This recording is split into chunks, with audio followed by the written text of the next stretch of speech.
se ha hecho noticia de Cuba durante la última semana y nos ha llamado mucho la atención, ¿no? Porque, vaya, son más de 60 años que esta isla vive en situación muy precaria, ¿no? Especialmente con mayor ahínco desde la caída de la Unión Soviética, que era el gran promotor de la isla. Cuba viene sufriendo una serie de debacles económicas muy pronunciadas y vamos a ver, porque a todo se le echa la culpa a Estados Unidos y al embargo que tiene a este país, ¿no? Vamos a ver si verdaderamente ese es el efecto que causan las sanciones y el embargo que se le ha colocado a Estados Unidos, ¿no?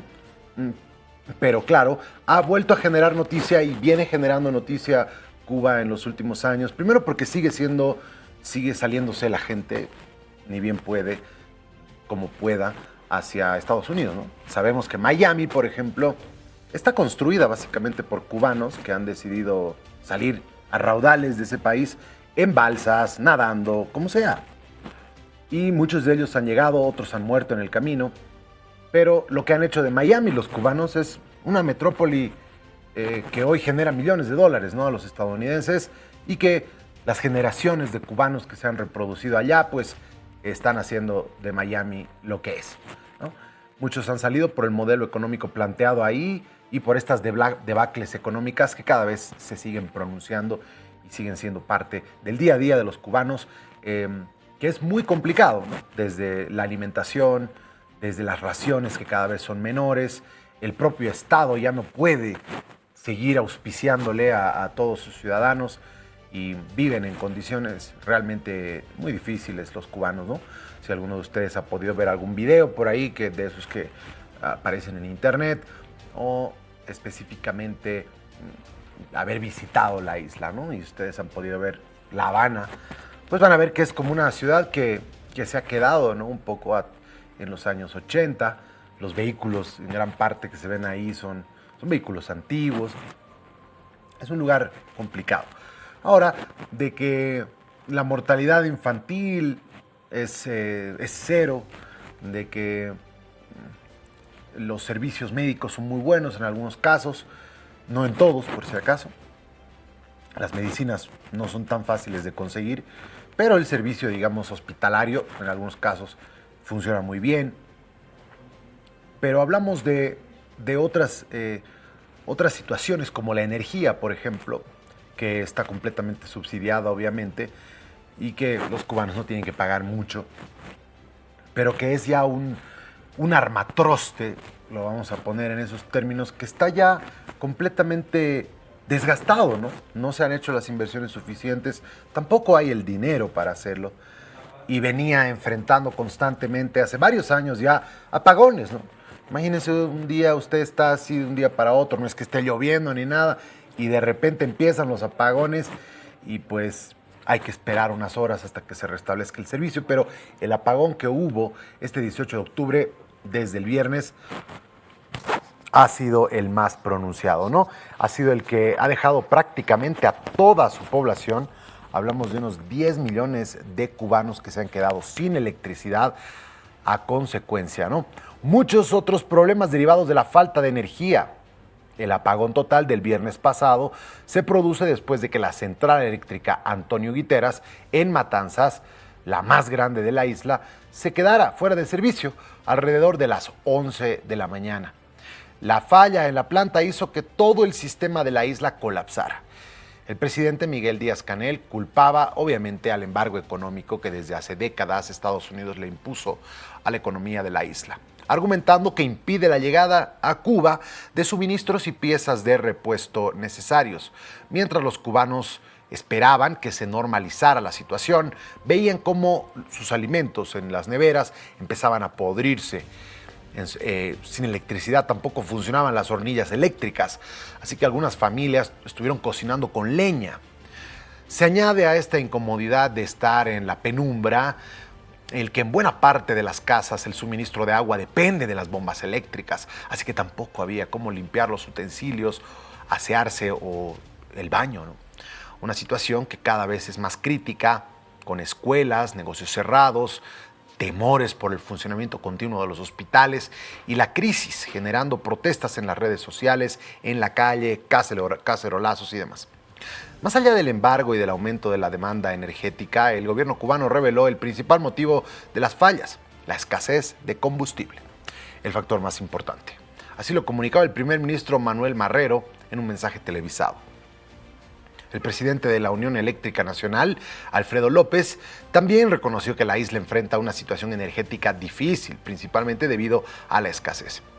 Cuba depende de las importaciones para alimentar sus plantas de energía dependientes del petróleo, en gran parte obsoletas, y se han visto afectadas este año por la caída en los cruciales envíos de combustible que vienen desde Venezuela.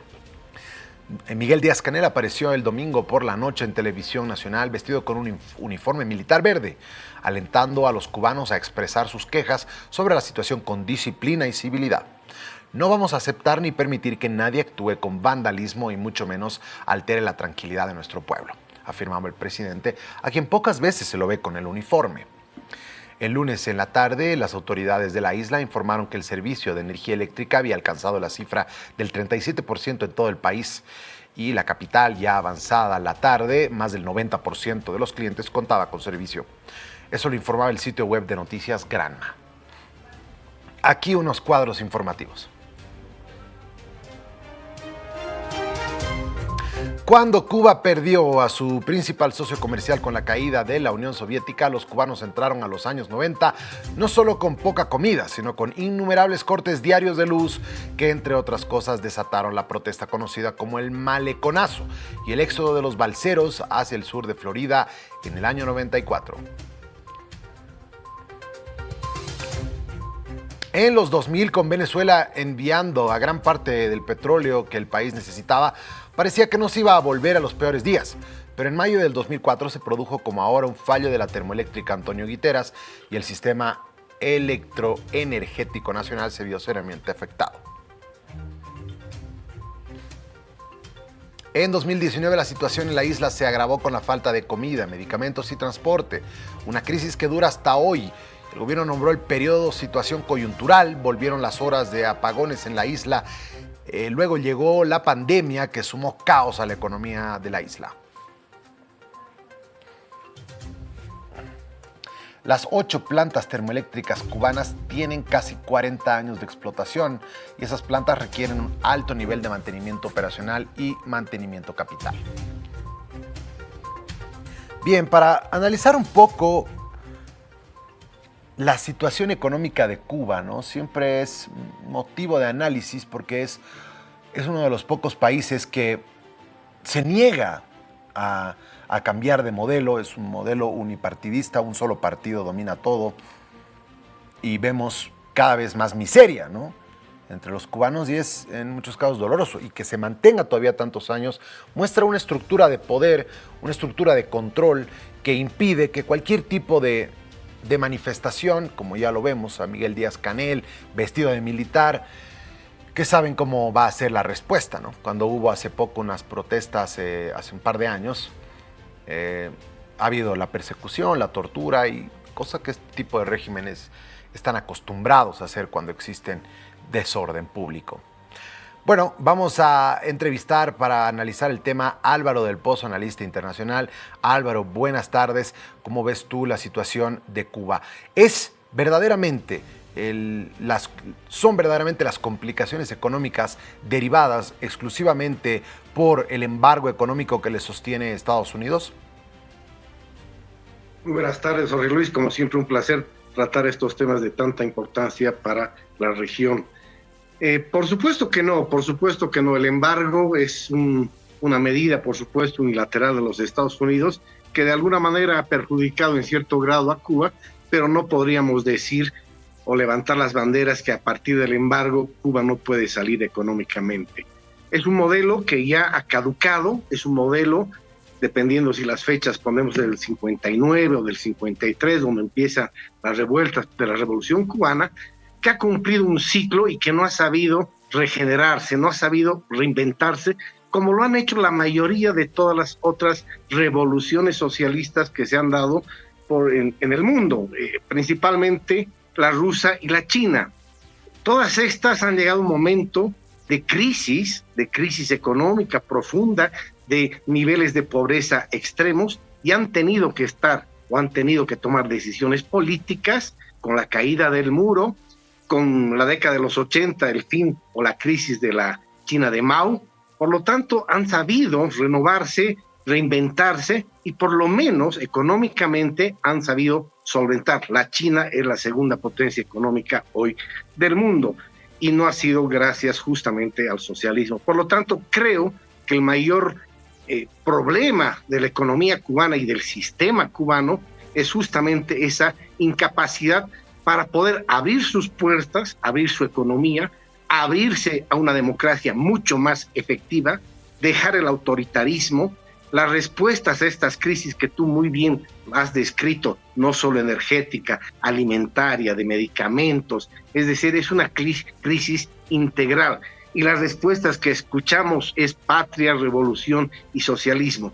Por lo tanto, creo que en algún momento la propia revolución, porque parecería que la participación de otros actores es muy difícil, tendrá que darse cuenta que continuar en este camino solo es llevar a la sociedad cubana a una mayor pobreza.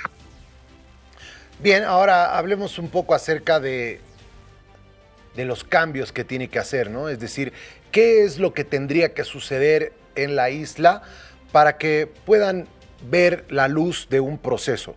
Sabemos que en los últimos años, y este tipo de procesos cuando son naturales, son en democracia, suceden como en el caso de Bolivia, ¿no? Hemos tenido 20 años de neoliberalismo, 20 años de socialismo, 20 años de qué se vendrán después de esto, pero muestra que las sociedades son cíclicas, eligen durante un tiempo a un tipo y a un modelo económico, político y social, y luego se deriva al otro. En Cuba no ha sido así. Hace 60 años que la isla tiene el mismo modelo, que no le ha traído en ningún momento prosperidad, y que cada vez es peor, ¿no? Es decir, la gente vive en una situación muy complicada y parece no haber salida. ¿Qué tendría que pasar para que Cuba pueda ver un nuevo modelo que sea elegido por sus mayores representantes y que sea elegido democráticamente? Tú lo has dicho de alguna manera en tu parte introductoria, Jorge Luis. Uno, que es un modelo que ya no da más de sí. Hay una falta de divisas, hay una falta de inversión. El problema de la energía eléctrica justamente es a causa de eso. Por lo tanto, Cuba por sí misma no tiene la capacidad para generar inversión pública o mover la economía. Por lo tanto, está destinada a abrir su economía a inversiones y capitales de inversión. Es interesante, voy a mencionar un ejemplo en Cuba que se podría desarrollar mucho más de lo que se ha desarrollado hasta el momento con inversión española fundamentalmente. Por lo tanto, creo que el primer paso es generar riqueza, y si no se puede generar riqueza por actividad productiva propia cubana, se podría buscar inversión extranjera. Y para la inversión extranjera, por supuesto que tenemos que encaminarnos en una ruta democrática. Creo que el modelo cubano sí, coincidimos que ya se ha agotado y económicamente no tiene las posibilidades por sí misma de salir adelante. Si bien la Revolución Cubana, en teoría, rompió una dependencia de los Estados Unidos, hemos pasado a otras dependencias. No olvidemos, y tú lo has mencionado, que cuando Cuba se hace, digamos, del poder con Fidel Castro, es justamente el apoyo ruso, luego el apoyo venezolano, el apoyo chino, pero no han sabido por sí mismos generar una economía que los haga de verdad independientes. Han cambiado de dependencias y las dependencias a las que han elegido han otorgado un sistema muy autoritario que no permite que la comunidad internacional pueda insertar sus capitales en una inversión, como yo decía al principio. Por lo tanto, creo que estamos ante la situación o la decisión de una clase política de abrirse mucho más a la inversión extranjera para generar actividad productiva e inversión en Cuba. Ahora, Álvaro, se vienen las elecciones en Estados Unidos, estamos a unos días nada más de que Estados Unidos elija a un nuevo presidente. Está más que claro que la parte republicana y más aún tan extrema como se ha vuelto a raíz de Donald Trump, es muy difícil que haya cualquier tipo de acercamiento. Es más, no sé, dudo que a Trump le interese algo con Latinoamérica. Pero en el caso de Kamala Harris y el Partido Demócrata, teniendo en cuenta además la cercanía que existe con Obama, la vicepresidenta Kamala Harris tiene una muy buena relación con Obama, y Obama ha sido uno de los últimos presidentes que trató de dar pasos para dejar este embargo económico. Si bien, como dices, no le afecta mucho, probablemente finalmente darle ese paso y que Cuba se pueda abrir un poquito, darían algunos incentivos para algún cambio de modelo probablemente en el futuro, no lo sé. Dime tú si te parece eso como parte del análisis. Es posible que Kamala Harris pueda tomar la decisión de levantar, aunque sea parcialmente, eso que además la ONU lo ha pedido en reiteradas oportunidades.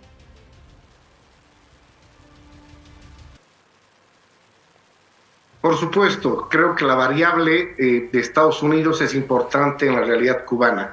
Tenemos dos candidatos, uno representa el cierre de las puertas con Cuba, es decir, el expresidente Trump, si retornaría al gobierno de Estados Unidos, pues sería muy tensa la relación y por supuesto no habría ninguna otra posibilidad.